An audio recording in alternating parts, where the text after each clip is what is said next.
toca ver lo que son los métodos indirectos para el diagnóstico viral. Solamente recordarles que ayer vimos lo que eran los métodos directos y como un breve repaso y para que ustedes nunca más se olviden, existen técnicas que permiten encontrar o buscar a la partícula completa del virus, en este caso el cultivo celular o la microscopía electrónica, o técnicas como el Western blot, la prueba rápida de antígeno o un ELISA de antígeno que permite buscar una porción del virus, y técnicas mucho más avanzadas y mucho más útiles hoy en día como ser la búsqueda de los ácidos nucleicos, ¿no es cierto? Sin embargo, muchas veces existen infecciones en las cuales es muy difícil encontrar el momento exacto en el cual debemos tomar la muestra para poder encontrar al virus o una fracción de él o sus ácidos nucleicos. En este caso se han desarrollado lo que se llaman los métodos indirectos. ¿Qué son los métodos indirectos? Son métodos que lo que hacen es, van a buscar la respuesta inmune del huésped frente a esa infección. Es decir, estamos hablando de los anticuerpos. Existen muchas metodologías. Hoy voy a explicar algunas, las más importantes y las que estamos realizando en el medio. Entonces vamos a empezar con el enzimo inmunoanálisis, que es el ELISA. Antes de explicarles la técnica en sí, es importante que ustedes recuerden que todas estas técnicas se van a basar en la formación o en la reacción antígeno-anticuerpo. Entonces, el antígeno va a ser una porción del virus o la parte, una porción o una proteína del virus, y el anticuerpo es la respuesta inmune que genera el huésped al ser infectado, ¿sí? Entonces, en cualquier muestra existe siempre la posibilidad que tenga antígenos. Entonces, al realizar estos métodos indirectos, lo que yo hago es ponerlos en contacto con anticuerpos que van a ser específicos contra estos antígenos. Y se va a producir lo que se llama el complejo antígeno-anticuerpo. Es importante que ustedes recuerden que estos complejos antígeno-anticuerpo son bastante específicos.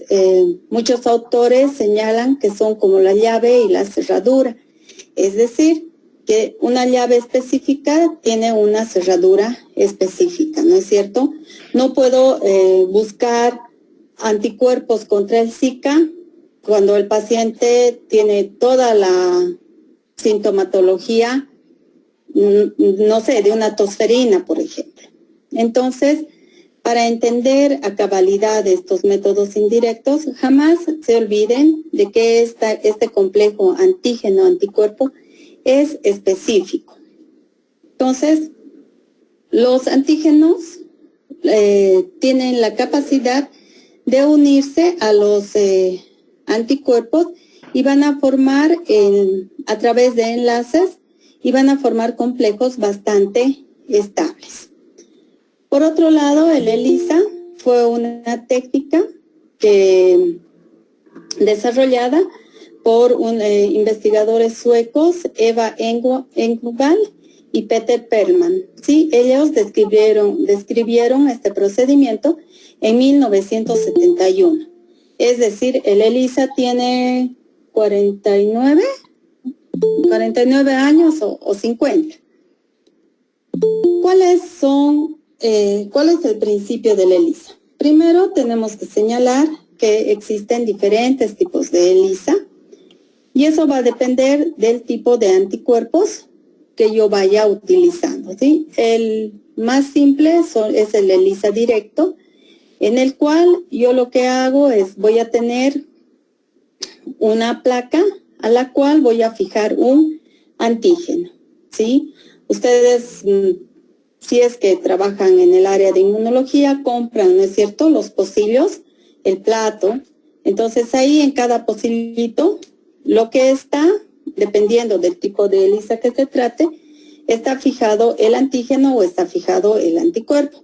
En este momento solo vamos a hablar de los ELISAs que buscan anticuerpos. Entonces, en esos pocillos lo que tenemos está fijado el antígeno. Este antígeno es una porción del virus o la porción más antigénica, como dijimos ayer. Entonces, cuando yo pongo en contacto este antígeno con mi muestra, se supone que en esa muestra yo estoy buscando la presencia de ¿qué? La presencia de anticuerpos, ¿no es cierto? Voy a formar este complejo antígeno-anticuerpo y ese complejo antígeno-anticuerpo lo voy a incubar con un substrato y si es que este substrato se une a este complejo antígeno-anticuerpo, lo que yo voy a tener es la generación o la producción de color, ¿sí? Cuando ustedes, si es que la mayoría de ustedes, no sé, ha realizado estos ELISAs, cuando nosotros ponemos, por ejemplo, la trimetilbencidina, que es en este caso el substrato del TMB, vemos la generación de color general, es celeste, ¿no es cierto? Luego ponemos una solución stop y se vuelve amarilla. Ese es el ELISA directo. ¿Qué es lo que pasa en el ELISA indirecto? Tengo el antígeno, tengo el anticuerpo, pero voy a añadir un segundo anticuerpo que en este caso va a estar conjugado, ¿no es cierto? Y lo mismo, se va a producir una reacción enzimática y cuyo producto será la generación de color. ¿En qué consiste el sándwich ELISA? En este caso, yo en mi placa no tengo el antígeno, sino lo que fijo es el anticuerpo. Este es un anticuerpo de captura al cual yo voy a unir el antígeno. Y posteriormente voy a tener un primer anticuerpo y un segundo anticuerpo. Y por último tenemos lo que es el ELISA competitivo. En el ELISA competitivo yo voy a, como dice su nombre, competir por el sitio de unión. ¿Cómo, a grandes rasgos, cómo se prepara un ELISA? ¿Alguna vez se han preguntado? Por ejemplo, en el caso del dengue, lo que se hace es producir anticuerpos específicos contra la proteína NS1. Ustedes ayer les he explicado una de las formas de obtener esta proteína NS1 es, por ejemplo, el cultivo viral. Se cultiva en grandes cantidades el virus del dengue, después se hace un SDS, recuerdan ese como gel que les dije, donde se separaban las bandas, y de acuerdo al tamaño que tenga el NS1, lo que yo voy a hacer es separarla y luego, como dice acá, voy a purificarla, ¿sí? Una vez que yo he purificado este NS1, lo que voy a hacer es generar anticuerpos específicos contra esta porción NS1. ¿Cómo se generan los anticuerpos que son específicos? Entonces, en este caso se utilizan, por ejemplo, ratones BAC-C. Este es una strain, es un tipo de ratón. Y lo que yo hago es inyectar estos ratones con estos antígenos. No estoy inyectando el virus completo, solamente estoy inyectando esta proteína. ¿Y qué va a ocasionar que yo inyecte esta proteína? Va a desencadenar una respuesta inmune en el ratón. Entonces, ¿dónde se produce esta respuesta inmune? Generalmente en el vaso. Entonces, lo que yo hago es, voy a recolectar los vasos de estos ratones y después voy a obtener estas células y luego las voy a incubar con células de mieloma, que son células inmortales, y voy a producir células de híbrido. Estas células, ¿cuál es la capacidad que tienen? Generar anticuerpos contra la proteína NS1. Entonces, si yo, por ejemplo, todo este procedimiento es para desarrollar un ELISA, en el cual yo lo que quiera buscar en mi este ELISA va a tener como finalidad buscar esta proteína, la NS1. Entonces, en mi placa no estará fijado el antígeno, sino estará fijado el anticuerpo, ¿no es cierto? Y cuando yo incube con la muestra del paciente, si hay una reacción antígeno-anticuerpo, estos anticuerpos que yo he producido van a unirse ¿a qué? A la proteína NS1 que viene o que está en el suero del paciente. La misma técnica se utiliza para antígeno o para otro tipo de anticuerpos. Muy bien. Otra técnica bastante utilizada es la quimioluminiscencia. La quimioluminiscencia, que nosotros también la conocemos como CLIA, tiene el mismo principio que el ELISA. La única diferencia es que no se produce una reacción colorimétrica, sino que se produce una reacción de quimioluminiscencia. Entonces, acá está el principio. Yo tengo el soporte, que son, ¿no es cierto?, mis placas de poliestireno generalmente, a la cual yo he fijado el antígeno. Entonces, voy a incubar con mi muestra, que va a tener el anticuerpo, y en este caso voy a utilizar un segundo anticuerpo marcado con Host-Radish peroxidasa, y esta incubación lo que va a producir es una reacción quimioluminiscente. ¿Cuál es el quimioluminiscente o la sustancia quimioluminiscente que más se utiliza en estos kits de CLIA? Es el acridinium éster. Entonces, cuando yo tengo la reacción, por ejemplo, antígeno-anticuerpo, el complejo, con el HRP van a producir una reacción quimioluminiscente y a consecuencia de esta se va a ver una luz visible. Y el equipo, los lectores de CLIA, lo que hacen es, tienen la capacidad de medir la intensidad de esta luz, ¿sí? Por ejemplo, acá tenemos un kit que es el ELISA y otro kit que es el CLIA, porque muchos se preguntarán si es el mismo principio y solamente cambia el detector. Uno es colorimétrico y el otro es por quimioluminiscencia. ¿Cuáles son las ventajas o desventajas? La gran ventaja del CLIA es que es mucho más sensible que el ELISA. Es decir, sus límites de detección son mucho menores a los límites de detección que tiene el ELISA, ¿sí? Por un lado. Por otro lado, la quimioluminiscencia normalmente es el CLIA. Las técnicas de CLIA son más cortas comparadas con lo que es el ELISA. Y otra gran ventaja de la quimioluminiscencia es que no se necesita una longitud de onda específica, ¿sí? Todos los kits leen, no hay ninguna longitud de onda, solamente leen lo que es la producción de la luminiscencia. Muy bien. Otra técnica que no la realizamos acá y que ustedes la han debido escuchar mucho durante la pandemia del SARS es la detección de anticuerpos neutralizantes.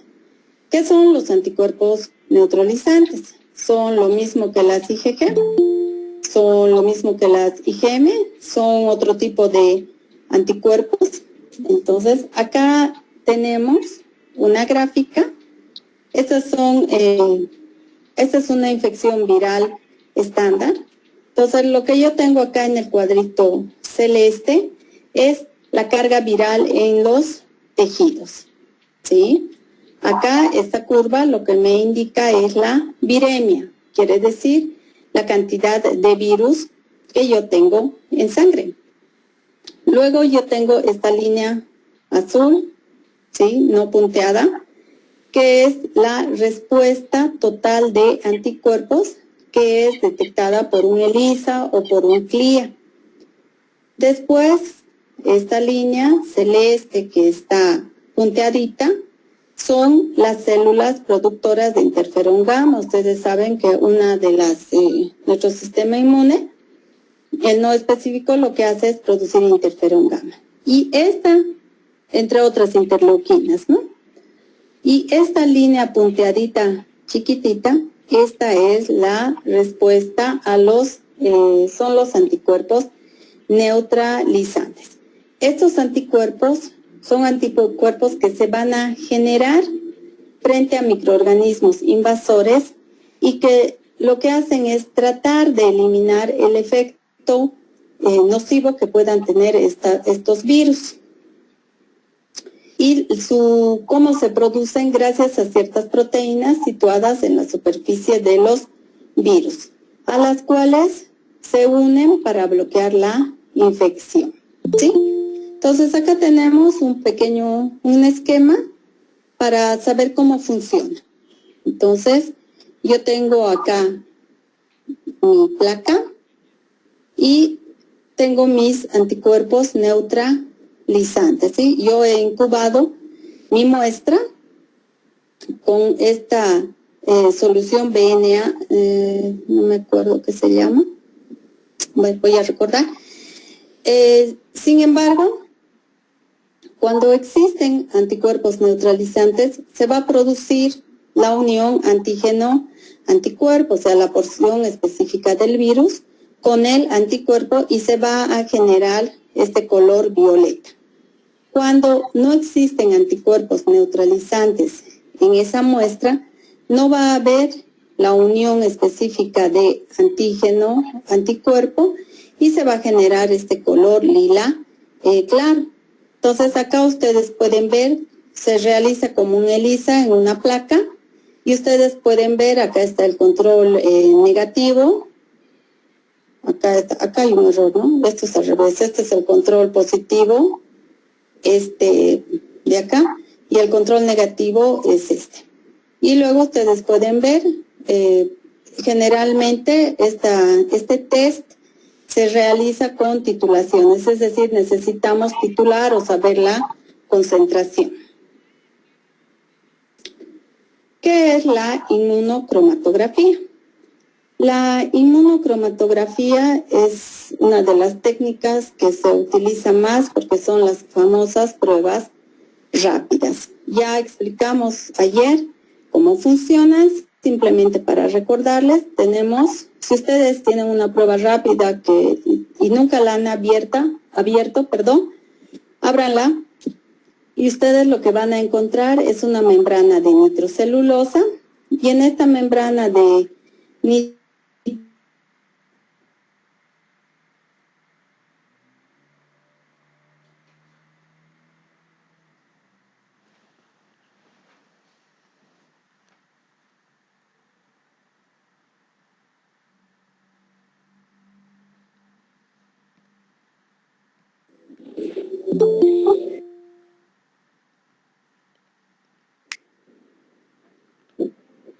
Doctora Herba, perdimos el audio, por favor, si puede restituir.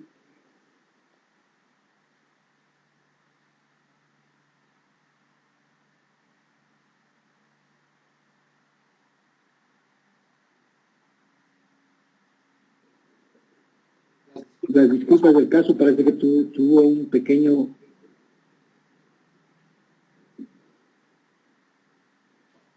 dificultad técnica. Enseguida se restituye, por favor. Gracias.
¿qué parte me dejaron de oír? Ya, gracias. Mil disculpas, yo no sabía que no me estaban oyendo. ¿En qué parte me quedé? ¿Alguien me puede decir? Hola.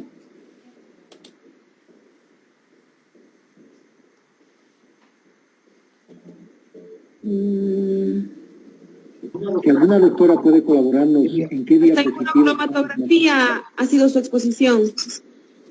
¿Inmunocromatografía? Sí, desde ahí falta. Ya, mil perdones, de verdad. O sea, algo le ha pasado a mi internet. Bueno, la inmunocromatografía ya la hemos pasado y bueno, ahora nos toca ver lo que son los virus emergentes y reemergentes. Y lo más importante es saber que constantemente, por ejemplo, la OPS y la OMS nos están alertando sobre la emergencia o la reemergencia de estos virus. Por ejemplo, el dengue, la chikungunya, este es un reporte del 2014. Si es que ustedes buscan, hay un reporte ya del 2020, que estamos en una alerta epidemiológica por dengue. Después, esta es, por ejemplo, del virus del Zika, el 2015.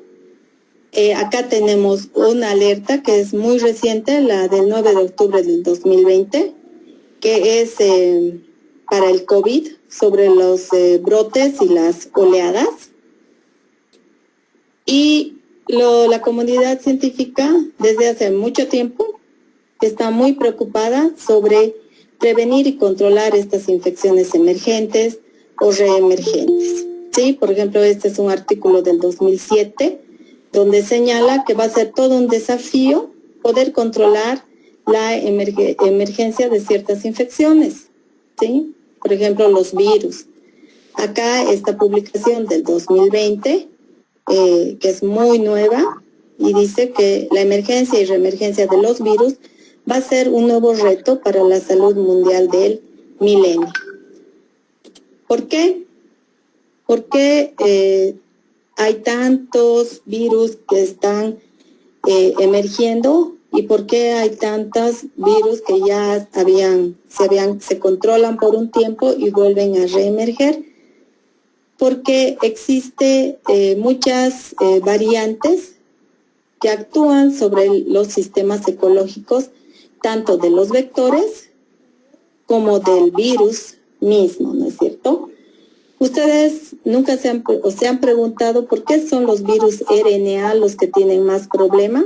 El SARS-CoV, el MERS, ahora el SARS-CoV-2, ¿sí? Son virus RNA. ¿Por qué hay tanto problema o por qué estos virus nos causan tanto problema? Porque tienen una tasa de mutación muy alta. ¿Y por qué tienen esa tasa de mutación muy alta? Porque estos virus no tienen la enzima que repara estos daños, ¿sí? En las bacterias, en los mamíferos, tenemos enzimas que cuando se produce una mutación en un determinado gen, lo que hace esta enzima es reparar esa mutación, ¿no es cierto?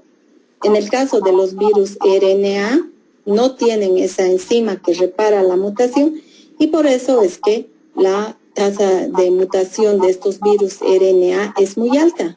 Y si es que ustedes hacen una investigación, la mayoría de los virus que causan epidemias, pandemias, etcétera, son virus RNA. Esta es la situación actual del dengue.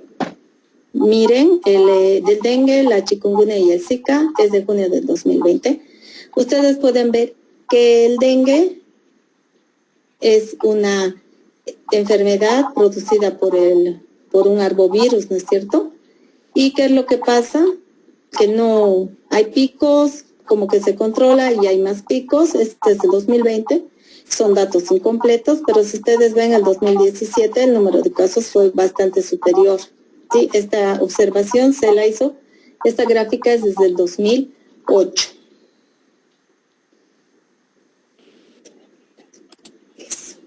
Perdón, ya. Acá ustedes pueden ver la misma gráfica, solamente de dengue, ¿sí? El número de casos está yendo en ascenso. Acá ustedes pueden ver el número de casos de Zika, ¿sí? Desde el 2015 hasta el 2020. ¿Se puede decir que el Zika se ha controlado? Hasta ahora sí, ¿no? El número de casos es bastante bajo. Hay que ver qué pasa al año, de aquí a 2 años, etcétera. Y el chikungunya no pude encontrar una gráfica, pero los reportes dicen que tiene un comportamiento bastante similar al virus del Zika. ¿Qué es lo que pasa cuando al laboratorio nos llega una solicitud que nos pide diagnosticar estos síndromes febriles de origen desconocido? Puede ser dengue, puede ser chikungunya, puede ser Zika, puede ser malaria, etcétera. ¿Qué es lo que el laboratorio tiene que hacer? El laboratorio tiene que realizar una fase preanalítica perfecta, sin errores, porque de todos los datos que saque de ese paciente dependerá la interpretación de los resultados que obtenga. Específicamente estoy hablando de la ficha epidemiológica. Es decir, ustedes tienen que saber perfectamente cuándo inició el síntoma, de dónde viene, si es una zona endémica, si no es una zona endémica, si está tomando algún antipirético, si es que está haciendo algún tipo de tratamiento. Todo eso se tiene que registrar en la ficha epidemiológica. Cuándo le tomaron la muestra, si es que solamente les llega la muestra, son datos muy, muy importantes que ustedes en el laboratorio tienen que tener. Y por un lado, esta es en la fase preanalítica. Y otro aspecto muy importante es que ustedes tienen que saber la respuesta, los diferentes tipos de respuesta que tiene el huésped a una infección viral. ¿Qué quiere decir eso? Yo tengo que saber, para cualquier patología, de qué día a qué día hay una carga viral alta, de qué día hasta qué día yo puedo encontrar anticuerpos de un determinado tipo, o desde qué día yo puedo encontrar otro tipo de anticuerpos, etcétera. En esta gráfica me van a entender mejor. Por ejemplo, esta es una gráfica de dengue, ¿sí? Entonces, este día es el día en que me ha picado el mosquito, y acá en la flecha es el inicio de los síntomas. Entonces, este día, que es el inicio de los síntomas, es el día 0. Entonces, ustedes pueden ver que la viremia, o sea, la carga viral, se empieza a elevar desde que el mosquito me pica, ¿sí? El día 0, que es donde hay una gran replicación viral, me van a aparecer los síntomas, ¿no es cierto? La fiebre, el malestar, las erupciones, etcétera, dependiendo del tipo de enfermedad que tenga.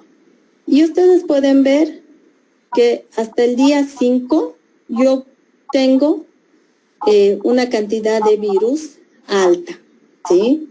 Pero a partir del día 5, si es que ustedes ven, la cantidad de virus va a ir disminuyendo. Y el día 7, en estas muestras, yo ya no voy a obtener virus. En el caso del dengue sería en suero, ¿verdad? Lo mismo pasa con el antígeno. O sea, el antígeno yo lo voy a poder detectar muy bien en la fase aguda de la enfermedad, es decir, cuando está con muchos síntomas, pero después, a partir del día 5, esta cantidad de antígeno va a ir disminuyendo. Y hasta el día 7º, día 10º, yo ya no voy a poder detectar antígenos. Sin embargo, a partir del día 5 yo voy a poder detectar IgMs, seguramente hasta el 3º o 5º mes, y a partir del día 7º, día 10º, yo voy a poder detectar IgGs. Entonces, esta gráfica, que es tan simple, es la clave para que ustedes puedan hacer una fase analítica y una fase postanalítica perfecta de acuerdo al resultado que obtengan, ¿sí? Si el médico me pide PCR el día, a los 20 días de iniciados los síntomas, y yo obtengo un resultado negativo, es correcto, ¿verdad? Porque en la mayoría de las personas los virus van a desaparecer o van a estar presentes hasta el día 10. Si el médico me pide inmunoglobulinas en el tercer día o el quinto día de iniciada mi infección y yo saco prueba rápida negativa, el resultado es correcto, ¿verdad? ¿Por qué? Porque el sistema inmune necesita tiempo para producir anticuerpos. Pero yo no voy a ir a hablar con el médico cada vez que tengo un paciente. Entonces, toda esa información de cuándo inició los síntomas, de cuándo se le tomó la muestra, está en la ficha epidemiológica. Por ejemplo, acá, esta es la cinética de conversión de inmunoglobulinas, antigenia y viremia para dengue. Entonces, miren, yo le podré realizar a un paciente una prueba rápida para buscar el antígeno NS1 con certeza hasta el tercero o cuarto día, no más. Del cuarto día hasta el sexto día, la certeza ya no es del 100%, voy a tener una certeza seguramente del 60%, y a partir del séptimo día, el resultado ya no es confiable para nada, ¿sí?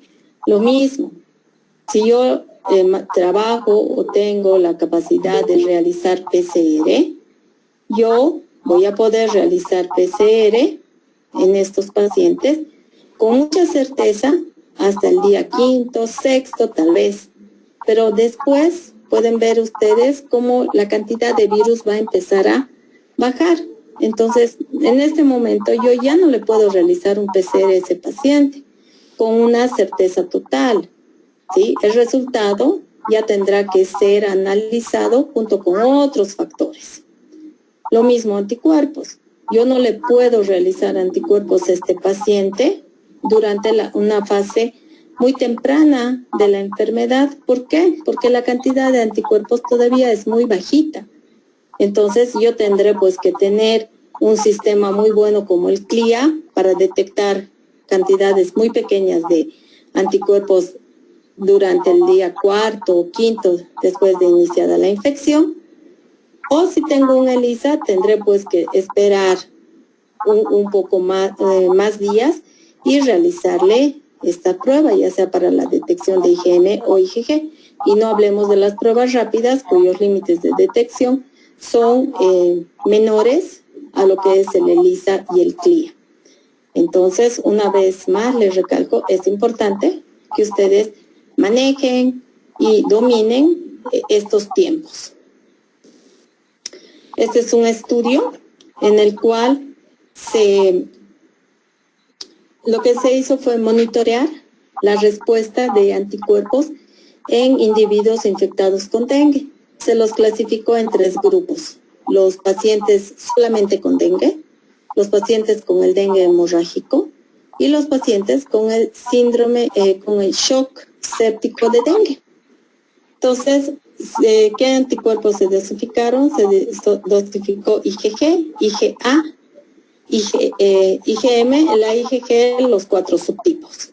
Entonces, ustedes pueden ver que la cinética de producción de anticuerpos es muy diferente en pacientes que solamente tienen un dengue sin complicación y en pacientes que tienen el dengue hemorrágico o los pacientes que tienen el shock séptico por dengue.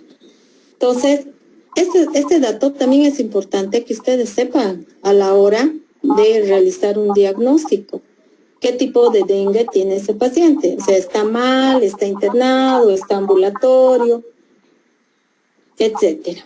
¿Sí? Miren, por ejemplo, en el dengue, en los pacientes que solamente tienen dengue, lo que yo puedo ver, esta de acá es la respuesta IgM. ¿Sí? La respuesta IgM es bastante alta en los pacientes que solamente tienen dengue.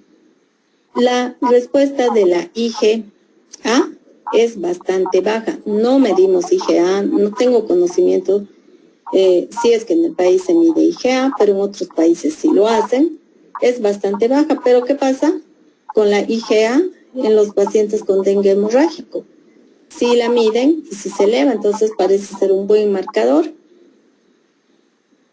¿Qué pasa con las IgGs? Las IgGs en todos los casos se elevan, pero al parecer se elevan mucho más en el caso de los pacientes con shock séptico por dengue. Entonces es importante en el laboratorio saber qué tipo de paciente o qué muestra es la que estamos analizando para poder hacer una interpretación correcta de nuestros resultados. Esta es la dinámica de infección por Zika. Es bastante similar al dengue. Sin embargo, cuando tuvimos la epidemia de Zika, solamente nos hacían mandar 2 muestras, ¿verdad? No sé si ustedes tienen alguna experiencia, pero mandábamos suero y mandábamos orina. ¿Por qué? Porque la mayoría de las personas que son infectadas por Zika o por dengue no vienen a tiempo al servicio médico. Entonces vienen cuando ya están muy mal. Eso significa el día 5º o el día 6º. Entonces, para hacer la pesquisa del virus por PCR en tiempo real, la probabilidad de que me salga esa muestra positiva es muy baja, ¿no es cierto? Porque a veces los pacientes ni siquiera saben cuándo les ha iniciado los síntomas con certeza. Entonces, en el caso del Zika, había otra muestra que era bastante buena, que era la orina, ¿sí? Entonces, eso también es importante. Ustedes tienen que saber qué muestra es la que es adecuada para el momento en el que el paciente está. Si un paciente viene con sospecha de Zika, el día 8 o 9 o 10 después de iniciados los síntomas, no le puedo pedir una muestra de suero porque la probabilidad que salgan positiva es muy baja, ¿no es cierto? Lo más probable es que me salga negativo. Y no es que no esté infectado, sino que simplemente la cantidad de virus ya ha disminuido en suero. Pero ¿dónde yo voy a encontrar virus? En orina. Lo mismo pasa en el SARS-CoV-2, ¿no es cierto? Hay una gran discusión en estos momentos sobre saber cuál es la muestra adecuada. Nosotros hasta el momento trabajamos con muestras nasofaríngeas o muestras nasales. Sin embargo, se está viendo que estas muestras pueden no ser las más adecuadas. Tal vez después de pasados los 10 días o 12 días, la muestra más adecuada sea muestras de vías respiratorias bajas, es decir, esputo o lavados aspirados traqueales en caso de pacientes que estén intubados, etcétera. Bueno, volviendo al Zika, en paralelo al diagnóstico molecular, yo puedo hacer lo que es el diagnóstico serológico, que es la IgM. Esta IgM se va a elevar o va a empezar a elevarse a partir del día 5º, después de iniciados los síntomas, y va a seguir hasta, se ha reportado que en Zika está como unos 3 meses la IgM elevada. ¿Cuál es el problema de la serología para Zika? La serología para Zika da mucha reacción cruzada con otros virus. Entonces, si viene de una región endémica donde hay Zika, dengue, chikungunya, realmente los test serológicos tienen que ser muy sensibles y muy específicos, porque si no, la probabilidad de tener reacciones cruzadas es bastante alta. Este es un trabajo en el cual se investigó la producción de anticuerpos, la cinética de producción de anticuerpos en el Zika y en el chikungunya. Esta publicación es de 2011, si mal no me equivoco. Entonces, lo que se hizo fue PCR para detectar al virus, el material genético del virus, y se hizo el ELISA y se hizo la prueba de neutralización de anticuerpos. Entonces veamos qué fue lo que se obtuvo. Ustedes pueden ver, esto es en suero, esto es en orina, son los días después de iniciados los síntomas. Acá tenemos del día 1 al día 5, del día 5 al día 9 en suero. Y del día 1 al día 5 y del día 5 al día 9 en orina. Este cuadro es la carga viral en estas muestras. Si ustedes se fijan, el rojito es dengue, si mal no me equivoco, y los negritos son chikungunya. Entonces, es evidente, ¿no es cierto? Del día 1 al día 5 yo puedo tener una gran carga viral en estos pacientes, ¿sí? Miren, acá está, la media es 4 y la mayoría de ellos está ahí. ¿Qué pasa? Cuando yo busco al virus en el suero, del día 5 al día 9, del día 5 al día 9, miren, solamente se hallaron 3 pacientes positivos, ¿no es cierto? Entonces, este gráfico claramente explica lo que les iba diciendo. Ustedes tienen que saber en qué momento de la infección se encuentra el paciente. Obviamente, al laboratorio nos llega qué realizar, el médico solicita. Ustedes no podemos cambiar. Si nos pide PCR, bueno, tendremos que hacer el PCR, pero cuando haya un resultado discordante, tendremos la capacidad, ¿no?, de explicarle al médico por qué ha salido ese resultado. ¿Qué pasa en orina? En orina mejora, ¿no es cierto? Miren, del día 1 al 5, la carga viral es alta, y del día 5 al día 9 igual. Lo mismo tenemos, a ver, otro de acá, carga viral, esto es en Zika. Bueno, creo que eso era lo que quería explicarles. Y finalmente, estos son algoritmos que han sido publicados por la Organización Mundial de la Salud y la OPS, y en realidad esas son las claves para que nosotros podamos tener un desempeño exitoso cuando nos toque diagnosticar este tipo de virus, Zika, dengue, chikungunya, que son bastante similares al principio, ¿no es cierto?, cuando inician los síntomas.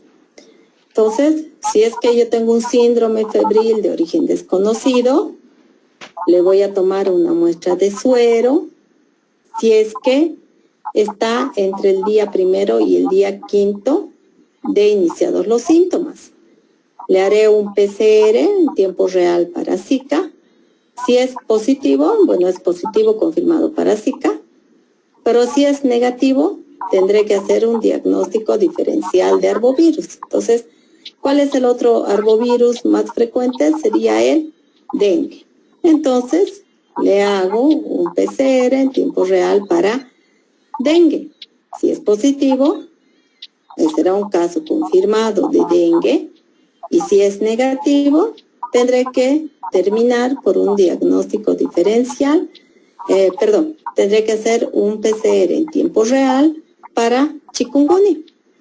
Entonces, si es positivo, será confirmado para chikungunya positivo. Y bueno, si es negativo, tendré que irme por otro lado. Malaria, por ejemplo.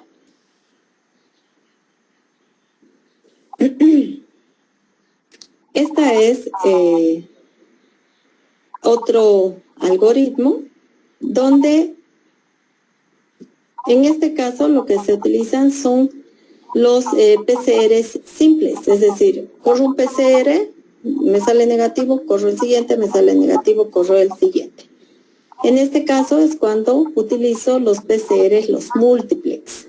¿Qué quiere decir un PCR múltiplex? Que yo puedo detectar varios virus a la vez, son lo que llamamos paneles, ¿no es cierto? Las importadoras, las marcas vienen y nos dicen, tengo un panel respiratorio, tengo el panel para síndromes febriles, por ejemplo, aquí está. Este es el panel, el PCR Multiplex, donde yo al mismo tiempo voy a poder detectar o voy a correr esa muestra para Zika, para dengue y para chikungunya, ¿no es cierto? Entonces, aquí seré, si es que me sale Zika positivo, será pues positivo, si me sale el dengue será positivo, si me sale la chikungunya será negativo. Eso ya dependerá de la interpretación que tiene cada kit o cada panel en específico. Se han dado casos de coinfecciones, pero yo no he encontrado ningún caso documentado de coinfección en nuestro país. Este es el algoritmo para serología. Entonces, es cuando yo le tengo que aplicar serología a este paciente, cuando el paciente ha pasado al 6º día después de iniciados los síntomas o ha llegado al servicio después en el 6º día después de iniciados los síntomas. Entonces, ¿qué es lo que yo le voy a hacer? Es un IgM ELISA. ¿Sí? Entonces, ¿cuál es el primer ELISA que le voy a hacer? Va a ser para dengue. Entonces, si me sale dengue positivo, Zika negativo, será probable dengue. Si es dengue positivo y Zika positivo, entonces será una infección por flavivirus. Si es dengue negativo y Zika positivo, será un probable Zika. Acá, ¿qué otro test yo podría hacer para confirmar si es real? Porque hemos dicho que las IgMs tienen bastante reacción cruzada, ¿no es cierto? En el caso de los flavivirus. Entonces, ¿qué otro test yo podría hacer para confirmar si es dengue o si es Zika después del 6º día? Podría, por ejemplo, tomar una muestra de orina de este paciente y hacerle un PCR en tiempo real para Zika. ¿Por qué?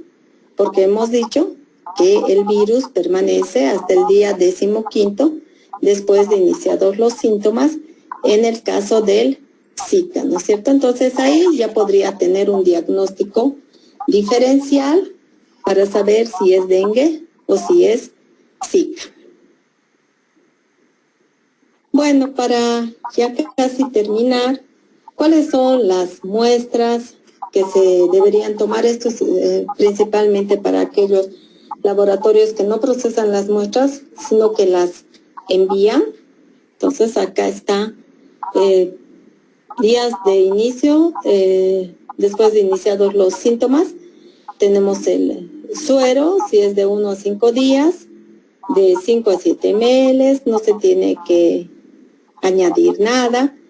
Tenemos que, si es que la muestra se va a transportar inmediatamente, solamente cadena de frío, pero si es que la muestra se va a tardar en transportar, tendríamos que congelarla a menos 20 o menos 70, ¿sí? Para PCR. Para suero es exactamente los mismos cuidados. Miren, para orina podemos hacer PCR en el caso de Zika. Y en algunos casos se ha visto, para líquidos cefalorraquídeos se ha hecho PCR y ELISA. ¿Sí? Entonces, eso también es importante. ¿Qué muestra enviar al laboratorio de referencia? ¿Cuánto enviar? ¿Y cuáles son las condiciones? No se olviden que cuando se está haciendo PCR, por ejemplo, y estos son virus RNA, son bastante lábiles, especialmente al calor. Entonces, se pueden desnaturalizar con facilidad. Lo mismo, los anticuerpos son proteínas y si es que están sometidas a altas temperaturas, es muy probable que la concentración de ese anticuerpo baje en esa muestra. Entonces, acá están otras muestras que esa tabla es también de la OMS, en las cuales se puede hacer, miren, PCR en placenta, para Zika, en algunos tejidos, etcétera. Pero esto ya es más específico, ¿no? Por ejemplo, inmunohistoquímica para Zika, para chikungunya, es una técnica bastante elaborada que no se la hace acá. Bueno, entonces esa es la presentación de hoy. Estoy abierto a sus preguntas. Este soy yo en tiempos de pandemia. Y este es mi correo si tienen alguna pregunta. Gracias. Muchísimas gracias, doctora. Invitamos a sus colegas puedan hacer las respectivas preguntas si tienen alguna consulta o directamente también pueden habilitar su micrófono y conversar con la doctora. Les cedemos el espacio.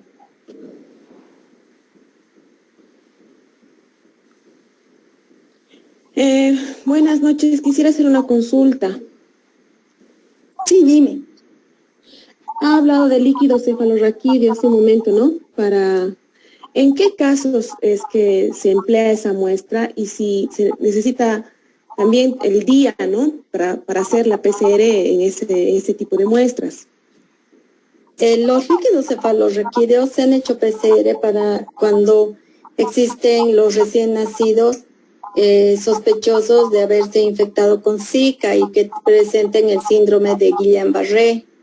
Entonces, en ese caso es el médico o el pediatra o el neonatólogo que va a pedir esa muestra seguramente inmediatamente después que nazca el niño. No sé si... Y de los días, lógicamente, si es que tú le haces un PCR y al momento en el que nace o un día después de que nace, los virus seguramente son de la mamá, ¿no es cierto? Y luego se tendrá que repetir después de unos 4 o 5 días para saber si hay una replicación del virus en el recién nacido. Y en esos casos lo que se hace es pedir líquido cefalorraquídeo.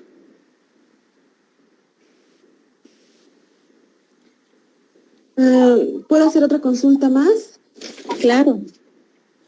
En el mercado hay muchos ELISAs de diferentes, que son sándwich, que son de captura, de competencia. En su experiencia, hablando de virus, ¿hay alguno que sea más recomendado para diagnóstico de virus? ¿Alguno de estos métodos? En realidad, los ELISAs de captura son los mejores cuando estás buscando antígeno. El ELISA de captura, ¿sí? Ahora, los ELISAs indirectos son muy buenos cuando estás buscando anticuerpos. Por ejemplo, existe el ELISA, el IgM de captura para dengue, que también es bastante bueno. El tema, como vuelvo a repetir, el tema es que en el caso de los ELISAs para flavivirus, para dengue, para Zika, tienen que buscar un ELISA que sea bastante específico y que sea desarrollado para una proteína específica, ya sea de dengue o de Zika, porque si no la probabilidad de tener doble reacción, reacciones cruzadas, es muy alta. Y en mi experiencia los ELISAs de captura funcionan mejor que los otros ELISAs.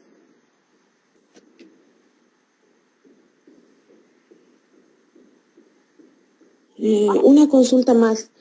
También Sí. he visto que hay reactivos para dengue, que normalmente es para el serotipo, creo que se dice 2. Y en nuestro país, ¿qué tipo de ELISA, para qué tipo de serogrupo, serotipo es el que hay que hacer? ¿Cuál es el más recomendado en nuestro medio? Si mal no me equivoco, el 2 y el 4 son los que circulan en el país, no el 1 y el 3. Entonces, si es que tú buscas el ELISA, tendría que ser para serotipo 2 y 4, que son los que circulan en el trópico y en el oriente del país.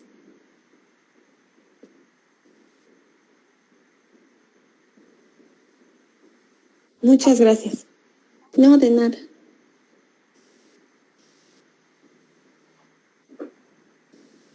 No teniendo más preguntas en nuestra plataforma, mi estimada doctora, le cedemos unos segundos para que pueda cerrar la sesión y despedirse de los participantes. Bueno, primero disculparme de nuevo por haberlos dejado 15 minutos. No me di cuenta. Y bueno, los espero mañana. Vamos a hablar del SARS-CoV-2 y les voy a presentar algunas novedades en cuanto al diagnóstico de SARS-CoV-2 y las plataformas automatizadas que se están desarrollando, ¿no? Ahora, a causa de la pandemia. Muchas gracias por su atención. Muchísimas gracias a usted por su tiempo, estimada doctora.